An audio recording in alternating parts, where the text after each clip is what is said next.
Corona टीकाकारी मुहिम का आज वज़ीर-ए-आज़म नरेंद्र मोदी जायजा लेने वाले हैं। इसी हवाले से आज एक वर्चुअल मीटिंग मुनक्किद की जाएगी। इस वर्चुअल मीटिंग में 40 जिलों के डीएम शिरकत करेंगे, जहां टीकाकारी के हवाले से तबादला ख्याल किया जाएगा। वज़ीर-ए-आज़म इन जिलों के डीएम से बातचीत करेंगे। इस मीटिंग में अरुणाचल प्रदेश, मेघालय, नागालैंड, मणिपुर, झारखंड, महाराष्ट्र और दीगर रियासतों के अजला के डीएम शिरकत करेंगे। इन रियासतों के वुज़राए आला भी शिरकत करेंगे। टीकाकारी मुहिम के तहत मुल्क में अब तक 1 अरब 6 करोड़ से ज्यादा टीके लगाए जा चुके हैं। मुल्क में कोरोना के नए मामलों में भी कमी देखी जा रही है। इसी मामले पर मजीद बातचीत करेंगे हमारे नुमाइंदे अनूप गुप्ता इस वक्त हमारे साथ जुड़ गए हैं। अनूप गुप्ता, ये मीटिंग अहम होने वाली है क्योंकि वैक्सीनेशन को लेकर आज वज़ीर-ए-आज़म नरेंद्र मोदी किन किन बातों पर खास बातचीत कर सकते हैं? देखिए, आपको बता दूं कि एक तरफ जहां देश भर में 100 करोड़ से ज्यादा टीके लग चुके हैं, वहीं कई ऐसे जिले हैं जहां पर अब तक पहला डोज जो है वो 50% भी नहीं लगा है और सेकेंड डोज बहुत ही कम मात्रा में लगाया गया है। तो ये केंद्र सरकार के लिए काफी चिंता का विषय है और यही वजह है कि प्रधानमंत्री नरेंद्र मोदी विदेश से ठीक वापस आने के बाद वो 40 जिलों को चिन्हित किया गया है जहां पर टीकाकरण की जो गति है बहुत धीमी है। उनके जिलाधिकारियों से सीधे बात करेंगे, जिसमें झारखंड है, नॉर्थ ईस्ट के कुछ स्टेट हैं, इसके अलावा महाराष्ट्र के कुछ जिले हैं। तो इन जिलों के जिलाधिकारी डीएम मौजूद रहेंगे और जिन राज्यों में जिले आते हैं उसके मुख्यमंत्री भी उस बैठक में शामिल होंगे। प्रधानमंत्री नरेंद्र मोदी की जो बैठक है वो वर्चुअल होगी और कहीं ना कहीं प्रधानमंत्री नरेंद्र मोदी जरूर उन जिलाधिकारियों से जानने की कोशिश करेंगे कि आखिर जहां देश के तमाम जगहों पर जो वैक्सीन की गति है बहुत तेज है, आखिर उनके जिलों में क्यों कमी देखी जा रही है, उनकी स्थिति जानना चाहेंगे। इसके अलावा जरूर एक्सपर्ट की तरफ से उन्हें सुझाव भी दिया जाएगा कि किस तरीके से और वैक्सीनेशन की गति को तेज किया जा सकता है। अनूप, क्या ये जो मीटिंग है क्या सिर्फ उन्हीं जिलों के डीएम के साथ मुनक्किद की जाएगी जहां पर वैक्सीनेशन कम है, यानी कि जिस तरीके से आपने बताया कि जहां पर वैक्सीनेशन की जो तेजी है वो कंट्रोल में है, वो लोग अभी इस मीटिंग में शामिल नहीं होंगे? नहीं, बिल्कुल। देखिए, 40 जिलों को चिन्हित किया गया, पूरे देश से 40 जिले हैं जहां पर पहला डोज जो है 50% से भी कम रहा है। इसी बात का जिक्र हम कर रहे थे कि जहां अगर देश की बात करें तो 100 करोड़ से ज्यादा टीके लग चुके हैं, परसेंटेज भी बहुत हाई है। लेकिन इन जिलों में आखिर क्या वजह है कि वैक्सीनेशन की गति बहुत धीमी है, ये प्रधानमंत्री नरेंद्र मोदी जानना चाहेंगे। क्योंकि अगर 50% से कम अगर पहला डोज नहीं लगा है और दूसरे डोज की भी स्थिति 20% के आसपास है, यानी कि वहां की स्थिति बहुत खराब है वैक्सीनेशन को लेकर। तो उनके जिला अधिकारियों से सीधे प्रधानमंत्री नरेंद्र मोदी चर्चा करेंगे कि क्या दिक्कतों का सामना करना पड़ रहा है, क्या आखिर समस्या आ रही है। दूसरी बात, प्रधानमंत्री मुख्यमंत्रियों को भी हिदायत दे सकते हैं कि आप इन जिलों में ज्यादा ध्यान दें जहां पर वैक्सीनेशन की गति धीमी है। बिल्कुल, तो ये एक अच्छी पहल हो सकती है क्योंकि सीधे तौर पर वज़ीर-ए-आज़म बात करेंगे, उसमें ये मुद्दे भी सामने आ सकते हैं कि क्या वजह है जो वैक्सीनेशन कम है, क्या इंतजामिया की तरफ से कमी है या फिर लोगों के पार्टिसिपेशन के हवाले से भी अनूप गुप्ता सवाल उठते रहे हैं। क्योंकि अगर निचले जिलों की बात करें या फिर ऐसे रूरल एरियाज की बात करें, वहां पर लोग अभी भी वैक्सीनेशन को लेकर बहुत ज्यादा सतर्क नजर नहीं आ रहे हैं। नहीं, बिल्कुल। देखिए, जो 40 जिलों को चिन्हित किया गया है उसमें अगर झारखंड और महाराष्ट्र को छोड़ दें तो अधिकतर जिले जो हैं वो नॉर्थ ईस्ट के जिले हैं। जिस बात का जिक्र आप भी कर रही हैं कि कुछ ऐसे रिमोट एरियाज हैं या लोगों में बहुत ज्यादा जागरूकता नहीं है वैक्सीन को लेकर के, संभावना है कि उन जिलों में बहुत ज्यादा कोरोना का असर भी ना देखने को मिला हो। तो ये तमाम बिंदु हैं। रिच की भी समस्या हो सकती है, लोगों में उत्साह की समस्या हो सकती है, एक्सेस की समस्या हो सकती है, मेडिकल फैसिलिटीज की समस्या हो सकती है। तो इन तमाम विषयों पर आज सीधे जिलाधिकारी, क्योंकि वो नोडल अधिकारी हैं इन सभी चीजों को कार्यान्वित करने के लिए, तो जाहिर सी बात है प्रधानमंत्री नरेंद्र मोदी जरूर जानना चाहेंगे कि आखिर क्या दिक्कत हुई है। बिल्कुल, तो किन किन मुद्दों पर बात होगी इस पर नजर बनी रहेगी। एक आखिरी सवाल अनूप, कितने बजे वीडियो कॉन्फ्रेंसिंग शुरू होगी? चलिए, तो हमारे नुमाइंदे तफसीलात बता रहे थे। अपने दौरे से लौटने के बाद आज सीधे तौर पर वज़ीर-ए-आज़म वीडियो कॉन्फ्रेंसिंग के जरिए कोरोना टीकाकारी मुहिम का जायजा लेंगे। आगे बढ़ेंगे और अब बात करेंगे कोवैक्सीन की मंजूरी के हवाले से। कोवैक्सीन को आलमी सेहत इदारे यानी WHO से आज मंजूरी मिल सकती है। तकनीकी ग्रुप की मीटिंग में आज इस हवाले से फैसला लिया जा सकता है। ग्रुप कोवैक्सीन के इमरजेंसी इस्तेमाल में जोखिम और फायदे का जायजा ले रहा है। पिछली मीटिंग में उसने भारत बायोटेक से मजीद डेटा फराहम करने को कहा था। ख्याल रहे कि कोवैक्सीन के फेज 3 ट्रायल के बाद भारत बायोटेक कंपनी ने दावा किया था कि वैक्सीन की अफादियत 78% है, यानी ये कोरोना इन्फेक्शन को रोकने में 78% मौसर है। अच्छी बात यह है कि जिन लोगों को ये वैक्सीन दी गई है उनमें से किसी ने भी संगीन अलामात जाहिर नहीं किए हैं, यानी शदीद अलामात को रोकने में उनके तासीर 100% है।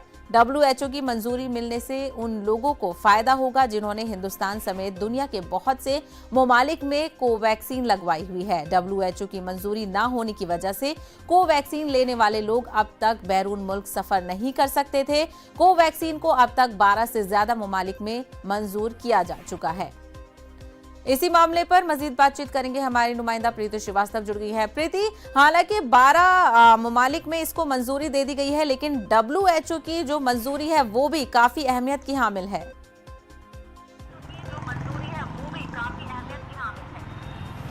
बिल्कुल, मैं आपको बता दूं कि आज कोवैक्सीन के लिए सबसे ज़्यादा अहम दिन होने वाला है, क्योंकि आज 2:45 बजे के लगभग WHO कोवैक्सीन के अप्रूवल को लेकर एक बैठक करेगा और उस बैठक के बाद ये डिसाइड होगा कि कोवैक्सीन को आपातकालीन लगाने की मंजूरी मिलती है या नहीं मिलती है।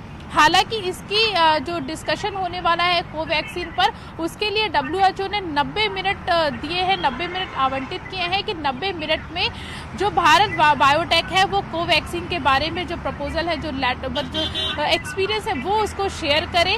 और ये जो बैठक है ये 2:45 बजे के लगभग शुरू होगी। अगर कोवैक्सीन को मंजूरी मिलती है आज, तो सबसे ज़्यादा जो फ़ायदा होगा वो 3 बिंदुओं पे जो सबसे ज़्यादा फ़ायदा होगा। एक तो इंटरनेशनल लेवल पे फ़ायदा होगा कि हम कोवैक्सीन को बाहर के देशों में भी निर्यात कर पाएंगे, और दूसरी, जिन लोगों ने भारत में कोवैक्सीन को लगाया है उन लोगों को फॉरेन अगर विदेश यात्रा करनी है तो उनके लिए काफ़ी अच्छी एक खबर आएगी, क्योंकि वो लोग विदेश यात्रा कोवैक्सीन के उस पर कर सकते हैं। क्योंकि अगर जिन लोगों ने अभी भारत में कोवैक्सीन लगाई है उनको विदेशों में जाने की अनुमति नहीं है, यानी कि कोवैक्सीन को WHO का अप्रूवल अभी नहीं मिला है, जिसके कारण ये दिक्कतों का सामना करना पड़ रहा है। उम्मीद ये की जा रही है कि कोवैक्सीन को आज जो है अप्रूवल मिल सकता है। भारत बायोटेक ने इसको 2 महीने पहले ही इसके जो पेपर्स थे वो पूरे WHO को सबमिट कर दिए थे। आज प्रेजेंटेशन देना है, 2:45 बजे बैठक शुरू होगी, उसके बाद ये तय किया जाएगा।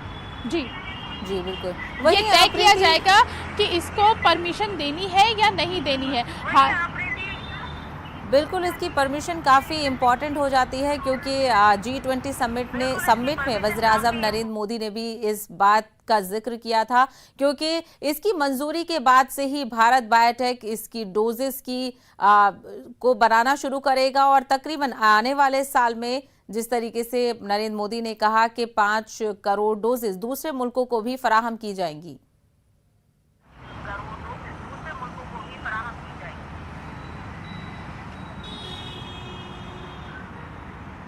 जी प्रीति।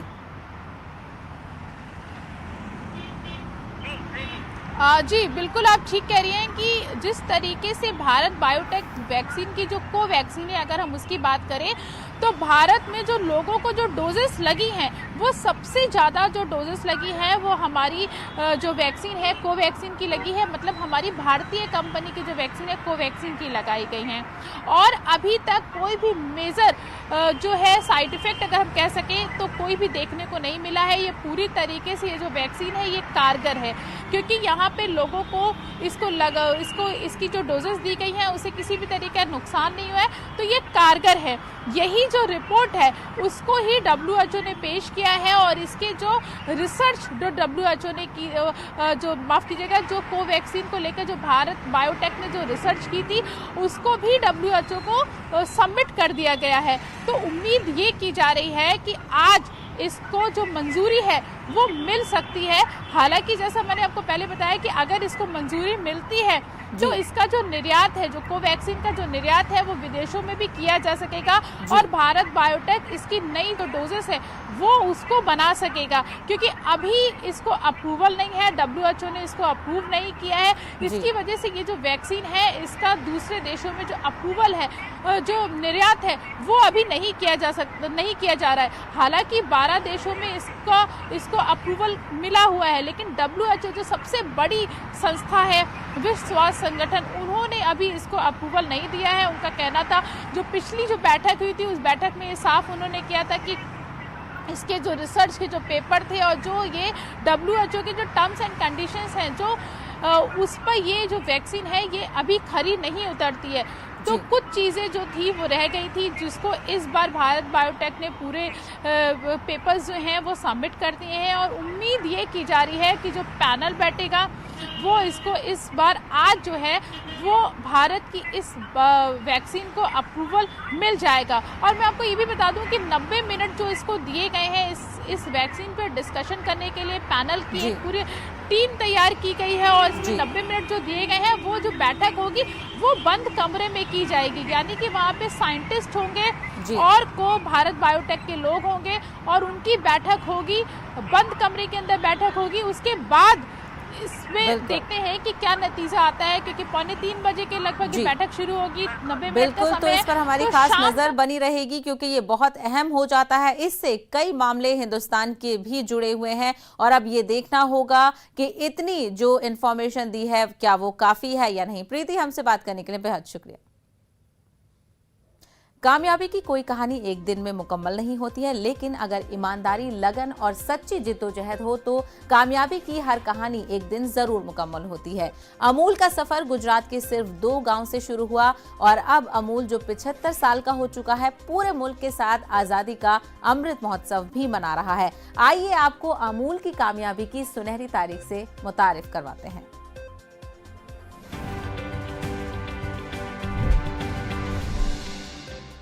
26 नवंबर 1996 को अमूल के चीज प्लांट का उद्घाटन किया योजना आयोग के तत्कालीन डिप्टी चेयरमैन प्रोफेसर मधु दंडवते ने। चीज उत्पादन के मामले में यह अमूल का पहला बड़ा कदम था। गौर करें तो पता चलता है कि अमूल सहकारी दूध आंदोलन की तरक्की की कहानी हर किसी के लिए कामयाबी की प्रेरणा बन सकती है।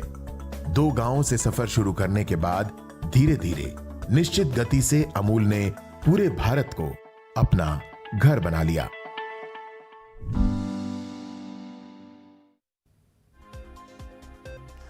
हिंदुस्तान की अपनी मुख्तसर वीडियो शेयरिंग ऐप चिंगारी ने अपने क्रिप्टो सोशल टोकन गारी के साथ क्रिप्टो करेंसी मार्केट में धमाकेदार कदम रखा है। सुपरस्टार सलमान खान गारी के ब्रांड एम्बेसडर हैं। चिंगारी ऐप हिंदुस्तान में बहुत मकबूल हो रहा है और उसने सोशल मीडिया कैटेगरी में बेहतरीन ऐप का खिताब भी हासिल किया है। स्पार्क ऐप न सिर्फ मवाद तख्लीक करने वालों बल्कि नाजरीन, मुश्तहरीन और डेवलपर्स की कामयाबी की कुंजी है। गारी को मुस्तकबिल में ऐप करेंसी के साथ साथ गवर्नेंस टोकन के तौर पर भी इस्तेमाल किया जा सकता है। आइए जानते हैं प्रिया से, जो एक इन्फ्लुएंसर है।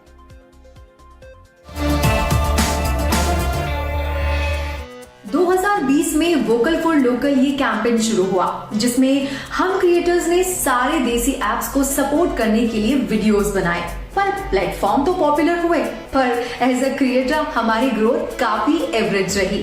ओनली चिंगारी इज द प्लेटफॉर्म जहां पर क्रिएटर्स के लिए कुछ अलग प्रोग्राम शुरू किया, वो भी मोनेटाइजेशन जैसे इंपॉर्टेंट चीज को लेकर। गारी टोकन्स की वजह से क्रिएटर्स को गवर्नेंस पावर मिल रही है। हमारा कंटेंट जितना बेहतरीन रहेगा उतना हमको सीधा फायदा होगा।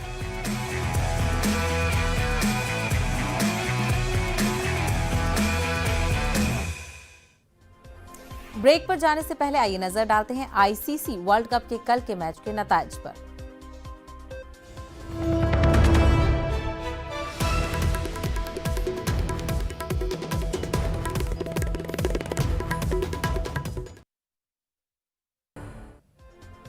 ब्रेक के बाद आपका खैर मकदम है। लखीमपुर खीरी सानिया के अहम मुलजिम आशीष मिश्रा की जमानत अर्जी पर आज समाअत है।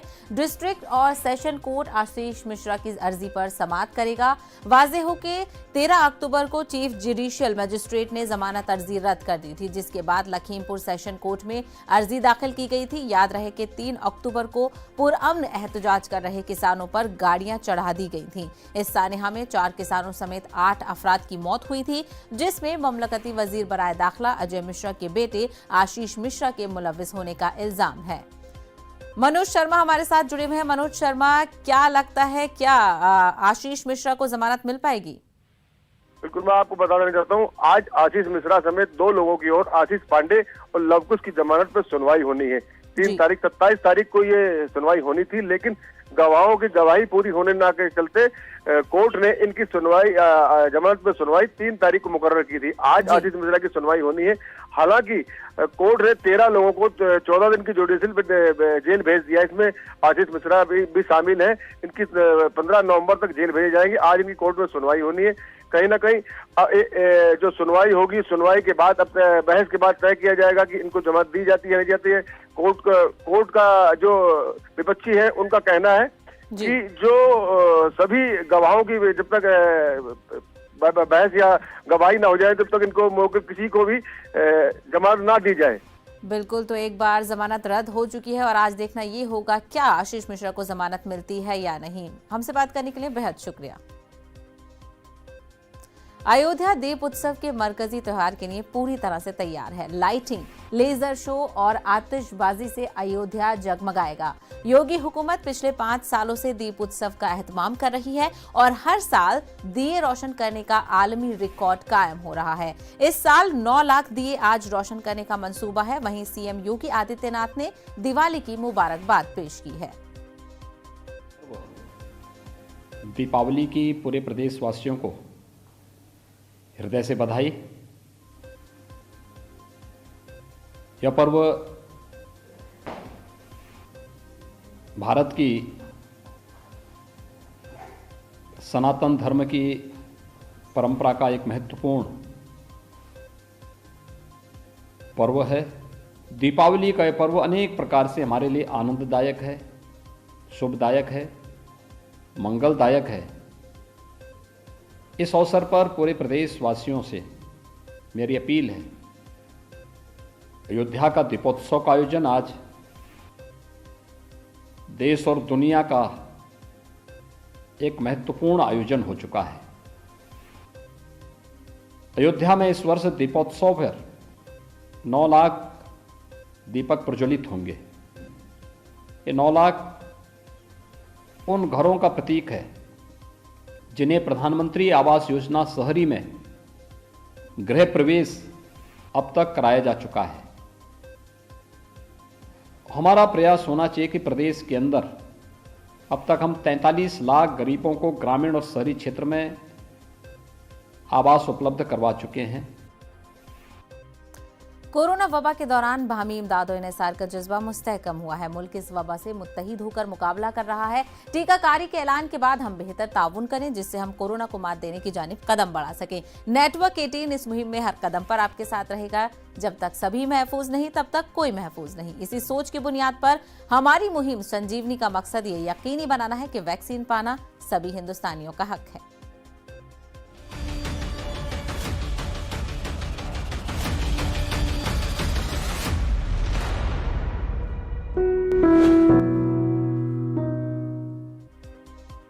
तो आज की ताजा खबर में फिलहाल इतना ही। हमें दीजिए इजाजत। आदाब।